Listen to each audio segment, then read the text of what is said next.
Welcome to Tennis 2020. Real talk, real people, real life. I'm Dewey Evans, and today, well, before we get into today, I want to thank Austin Tennis Academy and EKH Media for making this production possible. It is a service where we are the conduit for information, not the filter, bringing it to you real, live, and every day, weekdays. Today, guest, guy that I've known for, a couple of decades, one of the great coaches in U.S. junior player development, Greg Amerson. Greg has developed many of the players who have gone on, won gold balls, gone on to have reasonable level professional careers. And we're going to talk to him today about what tennis is like for him in South Carolina at the moment. Welcome, Greg. How you doing, man? Hey, good morning, Dewey. How are you? Good, good. Um, First thing I think I'd be remiss without asking, you're in Charleston, South Carolina, and the tornadoes went through overnight. And is everything okay there with everybody that you know? Everything is good right now with the people that I've talked to. It was really weird because I woke up in the morning not really expecting this, and neither was my wife. And so we started getting these updates because we watch the news every morning, and all of a sudden it's like, whoa! But it stayed north of us, and it went through really fast. And I don't really think it damaged. It was a lot of damage, so we were very fortunate. So right now things are really nice. A little cloudy outside, but even no more rain. So it was a fast one. Went through really quickly. Well, I'm glad that you and everybody that you know is okay. On top of everything else going on and people sheltering in place and then having havoc wreaked, you know, nobody deserves either of these things ever. And for those that are impacted by both simultaneously, I can only imagine my heart goes out to all of those people. Uh, let's Thank talk you. about I you know. and tennis in the Charleston area. South Carolina was one of the last places to kind of close down. How did that impact tennis where you were in your program? Yeah, I know. And there was a few areas where around the country it was starting to close down a little earlier than us, and we actually went probably an extra week where we started to do private lessons, and so we did stop the group sessions, and we did private lessons for about a week. But after that week, it started to get more widespread, and so we decided to go ahead and shut it down. And so everyone's just so excited wanting to get back on the court right now. It's amazing how many phone calls I've been getting and everything, but we've decided to still stay off the court now, and it's been about 3 weeks now that we've been off the court. And so we've just been working to be creative and do things to still communicate with our players, and keep them just encouraged, and knowing that we'll get through this and be back on the court soon. Tell us a little bit about your program. What's the facility look like? How many kids do you have? What levels? Because they're not necessarily all kids. What's the program like? Yes, we're in Mount Pleasant, and it's just a little bit outside of Charleston, and we're at a community called Creekside Tennis and Swim. And we have 10 hard courts and no clay courts there. And we have a pretty nice sized program, probably a total of about 100 kids. We have a full time program. These are kids that are homeschooled and doing schooling online, and we have 8 of those players, and they're training every day for about 4 hours. And we get them done in the morning. We typically start about 11:30 after they do school from about 8:30 to 11. And so we're working with them. Really, they're 5 days a week, and so we do a good session of drills in the morning session. We take a quick break, give them about 30 minutes, and then we're back on the court. And typically that second session is match play. But of course, we're doing what we think is necessary for each player. So it's not so structured where it has to be match play, but it's typically some type of point play and drilling, so that we can add that component also. And that program's going well. And we're at about 8 right now, and we would love for that program to double. So we're working at continuing to grow there. Um, I'm actually working really closely with a guy, Brian Minton. He's been in South Carolina for 30 years, and he's a great coach.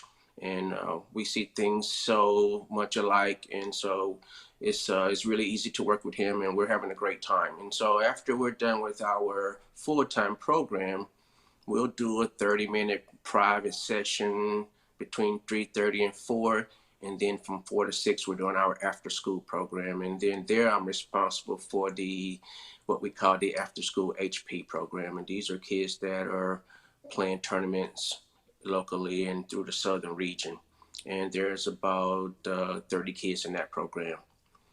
And then we do have a program for green dot kids, and also for the orange, and then even for the little tots that are 5 and 6 years old. And so we have a full program, and just bringing them up, and hopefully, helping them just grow and love the game.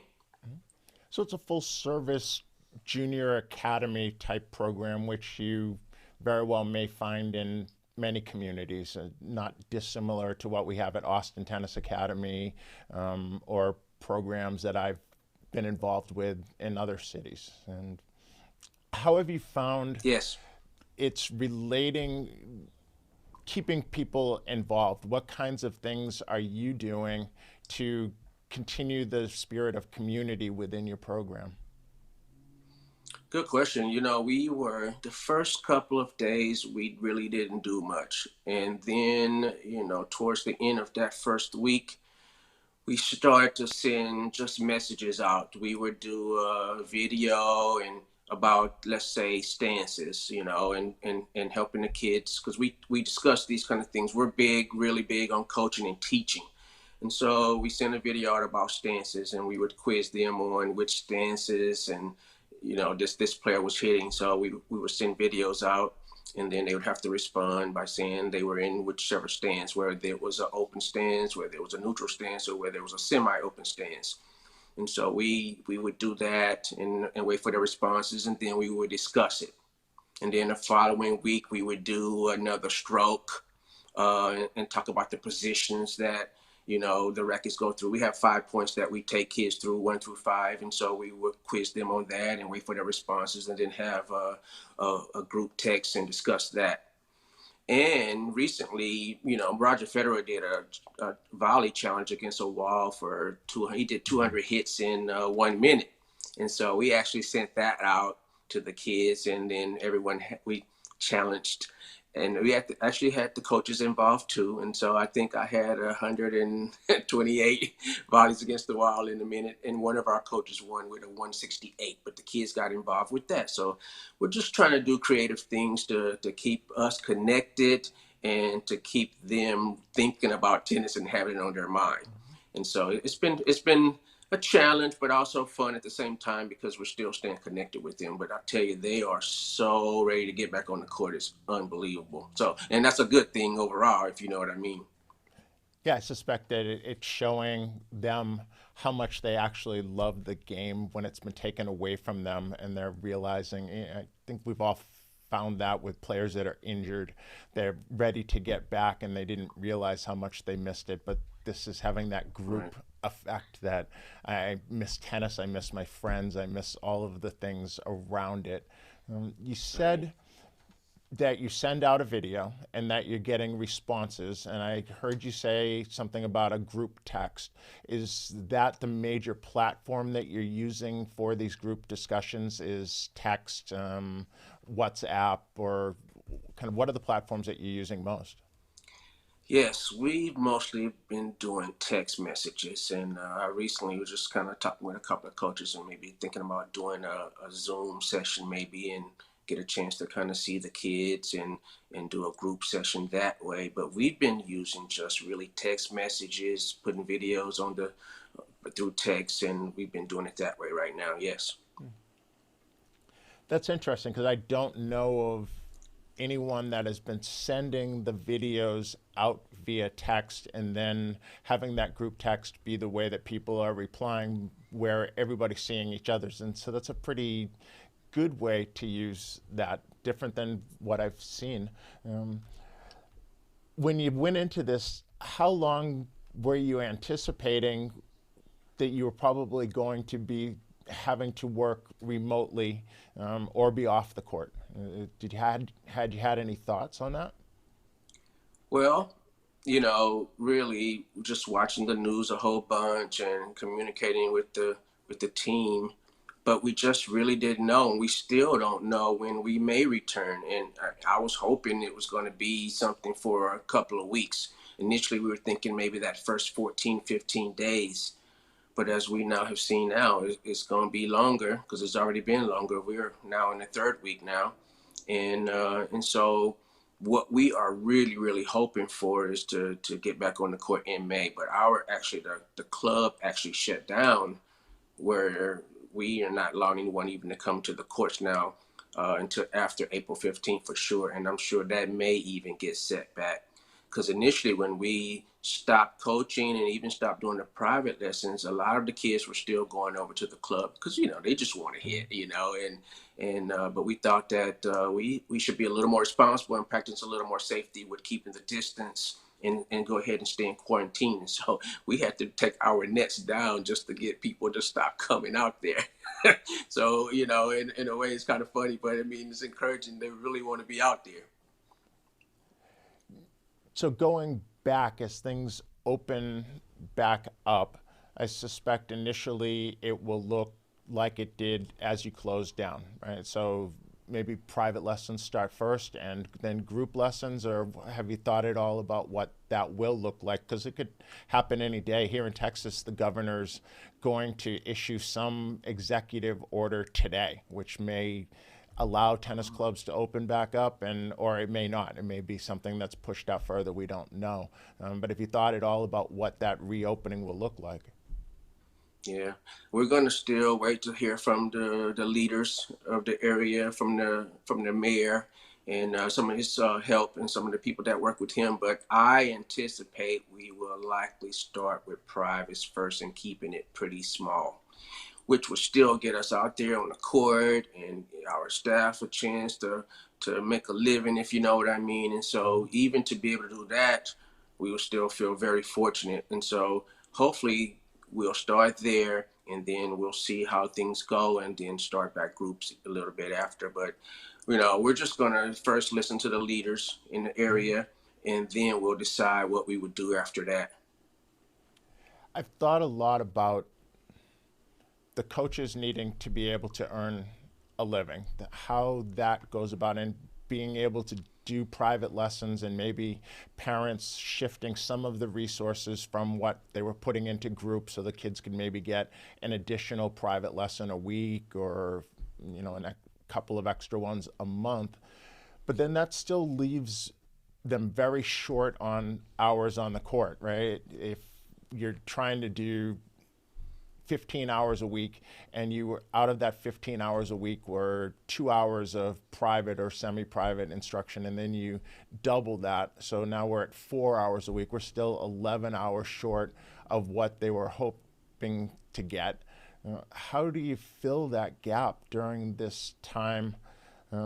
Are there other things that you feel like the kids can be doing to make sure that they're getting the maximum value out of the amount of time that they will be able to have on court? Yeah, great question. Just before we stopped on court, we actually started a challenge ladder. And so in that, and we didn't get to play any matches yet. But so even to have a challenge ladder where maybe they get a private and then they would get a match that they could play. And we're also encouraging them to, what we will do is we'll encourage them to get with a friend and still do a practice session for an hour and a half, because we're going to still have to keep it small. And I know Brian and I also talked about doing small groups of three where we could do some 2-on-1 drills. So depending on what number seems to be safe when we come back to, what capacity we could be at, to do some two on one drills would be awesome, because you put like levels together, you can have some great sessions.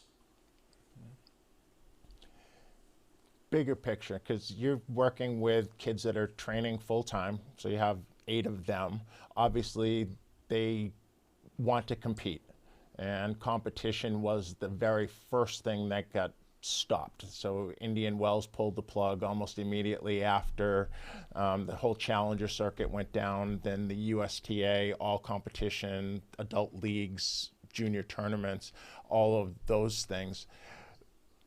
How can you open back up that competition structure where there will be people coming from all over? So if you're at the higher level, so you're talking about the southern level, you're talking about someone from Charleston competing in the same tournament with somebody from Little Rock, Arkansas, which maybe has a very different curve on where they are with the virus. How's that going to open up, or do you think we're just going to be without the tournament structure for a while?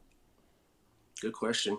I think that for a while we're gonna be without the tournament structure, and so what we'll do is we have friends at different academies and other coaches that we'll work to get creative and put together some small UTR tournaments and invite them to our club, and we'll go to their club because Kiowa is very close and there's a few academies there. Myrtle Beach is not far away, and then we also have some local friends here that has different academies that are here. And so we'll just have to put together some small events that we could just kind of keep those competitive juices flowing and get them to play some of their peers in the local area. So I see it coming because for years I've always felt like a place like South Carolina and that coastal community, or Atlanta, where the kids, the better kids, don't play close to home at all. And so therefore, because they're not playing close to home, the other kids are having to travel to get a play against higher level players. Maybe this is going to drive everybody back home again, right? Everybody's going to be playing That's at true. home. You're going to get a chance to play against that person that you never see in a local tournament. That might be a good thing. There's a lot of Right. benefits. True. I agree. Totally. Well, are you feeling like this is an opportunity? Have you presented it to your players as how are they understanding where they are right at the moment? Are they anxious? I guess we all are, right? Obviously, or how do you guys frame it? Yeah, you know what? We work to stay positive about the situation. It's something that, none of us could even control, if you know what I mean, with this pandemic. And so sure, we've tried to stay in communication. A lot of the players, with the staff, we've had them to make personal calls because that personal touch really means a bunch. But just to let them know we're going to get through this and we can't wait to get back on court and we miss them.